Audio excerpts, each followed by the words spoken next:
శ్రీ శ్రీ శ్రీ ఆచార్య ప్రబోధానంద యోగీశ్వర స్వామి వారి పాదపద్మం నమస్కరించుకుంటూ, మా పేరు వరలక్ష్మి, ఊరు చింతలపల్లి. రంజాన్ సందర్భంగా మాకు ఇవ్వబడినటువంటి వాక్యము 28వ సూర 53వ ఆయత్తు. వారికి ఖురాన్ను చదివి వినిపించినప్పుడు ఇది మా ప్రభు తరపు నుండి వచ్చిన సత్యమేనని మేము విశ్వసిస్తున్నాం. అసలు దీనికి ముందు నుంచే మేము ముస్లింలుగా ఉన్నామని వారు చెబుతారు. ముస్లిం అనగా దేవుని మీద విశ్వాసం కలవాడని అర్థం. నేడు ఇస్లాం మతము తయారైన తరువాత ముస్లింలుగా ఏర్పడినారని చెప్పుటకు వీల్లేదు. ముస్లిం అనే పదము నమాజ్, జకాత్, రోజా అను పదములు కృతాయుగం నుండే ఉన్నాయి. మొట్టమొదట ప్రపంచంలోనే పుట్టిన భాష తెలుగు భాష.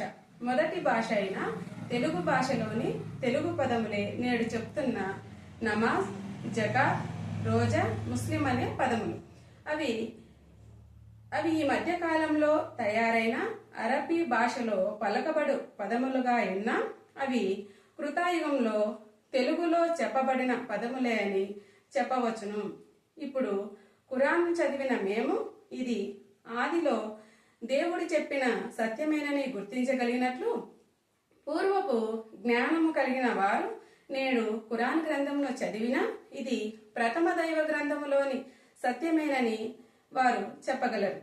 నేడు అంతిమ దైవ గ్రంథమైన ఖురాన్ జ్ఞానము ద్వాపరాయుగంలో తయారైన ప్రథమ దైవ గ్రంథములోనిదే అని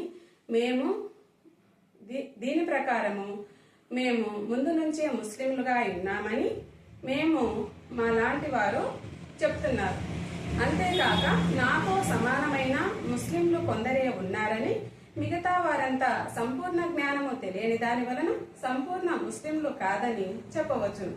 3 దైవ గ్రంథముల్లోని సత్యమును జ్ఞానమును తెలిసిన వాడే అసలైన ధర్మంలో ఉన్నట్లు, అసలైన ముస్లిం అయినట్లని చెప్పవచ్చును. నమస్కారం.